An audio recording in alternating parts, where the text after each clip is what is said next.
Hello दोस्तों। कैसे हैं आप लोग? ठीक होंगे। उम्मीद है कि आपकी पढ़ाई अच्छी से चल रही होगी सर। आज आपका हम क्लास 3 लेके आ रहे हैं और 3 में आज थ्योरी का लास्ट क्लास आपका है। और कल से हम लोग क्वेश्चन प्रैक्टिस करने वाले हैं कि यूक्लिड विभाजन से सवाल कितने आते हैं, अभाज्य गुणनखंड सिद्ध करना, तमाम चीज़ों को हम लोग पढ़ने वाले हैं ऐसे। तो आज लास्ट क्लास है। अगर इस क्लास से पहले अगर उस वीडियो को से फर्स्ट और सेकेंड को नहीं देखे होंगे तो उस वीडियो को देख लीजिएगा। और उम्मीद है कि आपको आसानी से आसानी बात भाषा में सबको समझ में आ रहा होगा ऐसे। और क्लास को हम आगे बढ़ते हैं और चीज़ों को समझाने के अच्छे से प्रयास करते हैं, जो कि आपको हम टाइम बर्बाद पर न करें हमसे। ठीक है, समझते हैं। तो हम चैप्टर 1 पढ़ रहे थे। चैप्टर 1 में रियल नंबर है और आपका क्लास 10th का है। और आज हम लोग पढ़ने वाले हैं धनात्मक संख्या के बारे में, परिमेय संख्या के बारे में, अपरिमेय संख्या के बारे में, वास्तविक संख्या के बारे में। ये सब होता क्या है इसके बारे में अच्छे से समझने का प्रयास हम करेंगे। चलिए, तो अगर हम बात करें धनात्मक संख्या क्या होती है, इसको बोलते हैं पॉजिटिव नंबर। क्या बोलते हैं? पॉजिटिव नंबर कहते हैं। कारण कि वैसी संख्या जो शून्य से बड़ी होती है उसे धनात्मक संख्या कहते हैं। मतलब ये कि जो जीरो से जो बड़ा होगा, जीरो से जो बड़ा होगा मतलब जो प्लस में आएगा उसे क्या कहेंगे?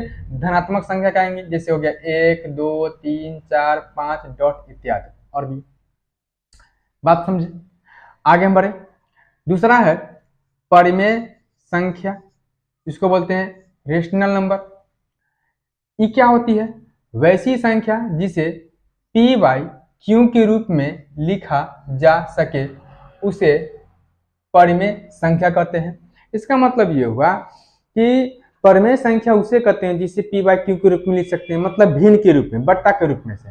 जैसे आपको इसमें एक चीज और बता दें हमसे कि भिन्न बराबर क्या होता है। ऐसे देखिए, जैसे भिन्न बराबर कहीं ना कहीं आप लोग पढ़े होंगे, तो भिन्न बराबर अंश बट्टे हर होता है।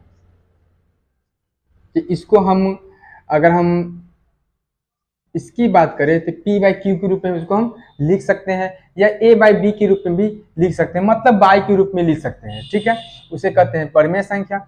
जैसे हो गया 1/2 माइनस कॉमा माइनस 5/4 रूट चार। अब देखिए रूट 4 का वर्ग होता है, वर्गमूल कितना होता है? 2 होता है। ठीक है, 22/7 हो गया। 2.4242 रेकरिंग है। रेकरिंग के मतलब पुनरावृत्ति होता है, रिपीटेशन होता है और बार बार होता है ऐसे। मतलब कि इसका मतलब जो ऊपर जो माइनस का जो चिन्ह जो दिया हुआ है इसका मतलब लगातार होता है, बार बार वो संख्या आ रही है। ठीक है, वैसी संख्या कभी कहते हैं परिमेय संख्या। 0.14 ये भी एक परिमेय संख्या है, मतलब परिमेय संख्या के रूप में ला सकते हैं। 5 भी एक परिमेय संख्या है, मतलब डॉट इत्यादि। मतलब ऐसी संख्या को हम लोग बोलेंगे परिमेय संख्या। उम्मीद है कि आपको चीजें समझ में आ रही होगी से।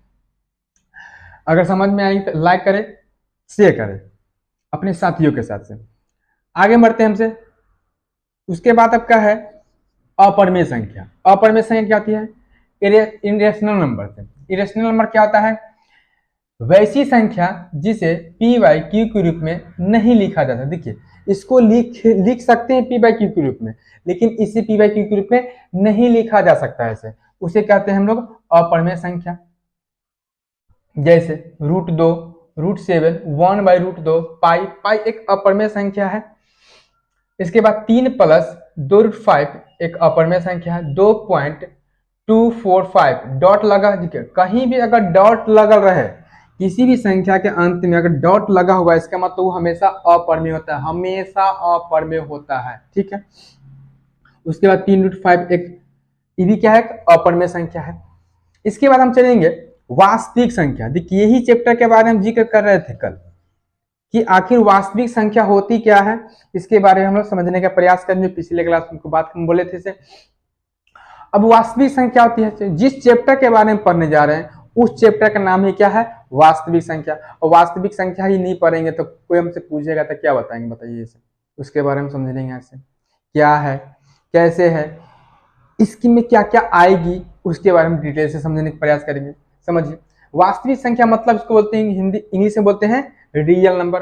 अब होता क्या समझिएगा, परिमेय संख्या और अपरिमेय संख्या के समूह को वास्तविक संख्या कहते हैं। मतलब इसमें क्या आएगा कि परिमेय संख्या भी आएगी और अपरिमेय संख्या भी आएगी, इसी के समूह को क्या कहा गया है, क्या वास्तविक संख्या कहते हैं। जैसे क्या हो गया, मतलब देखिए परिमेय संख्या वाला भी आएगा और अपरिमेय संख्या वाला भी इसमें आएगा। जैसे 7/5 हो गया, √5 हो गया, -11/9 हो गया, 2.1414 डॉट, उसके बाद 2.44 पे रेकरिंग, 0.1 √16 इत्यादि। ये सब कौन संख्या, एक वास्तविक संख्या, मतलब परिमेय संख्या और अपरिमेय संख्या आएगी, उसे क्या कहेंगे हम लोग, वास्तविक संख्या कहेंगे। उम्मीद है कि चीजें आपको समझ में आ रही होगी इससे। और हम लोग 3 क्लास में हम लोग देखे हैं कि 4 से 12 क्वेश्चन हम लोग देख चुके हैं। मतलब कि इससे आपका 12 क्वेश्चन हो गया। 3 क्लास में हम लोग 12 क्वेश्चन देख चुके हैं थ्योरी, जो चैप्टर 1 से। कल से हम जो क्लास मेरा जो नेक्स्ट जो क्लास जो रहेगा, कल हम यूक्लिड विभाजन के बारे में चर्चा करेंगे कि आखिर यूक्लिड विभाजन क्या होता है। यूक्लिड विभाजन के बारे में पढ़ लेंगे, इसके बाद हम और चीजों को हम चर्चा करेंगे, लेकिन नेक्स्ट क्लास में हम यूक्लिड विभाजन के बारे में हम चर्चा करेंगे। और उम्मीद है कि अगर शेयर आपको पसंद है कि हाँ चीजें अच्छे समझ में आ रहा है, तो लाइक करें, शेयर करें, एंड अगले से क्लास को देखने के लिए चैनल को सब्सक्राइब कर ले। धन्यवाद।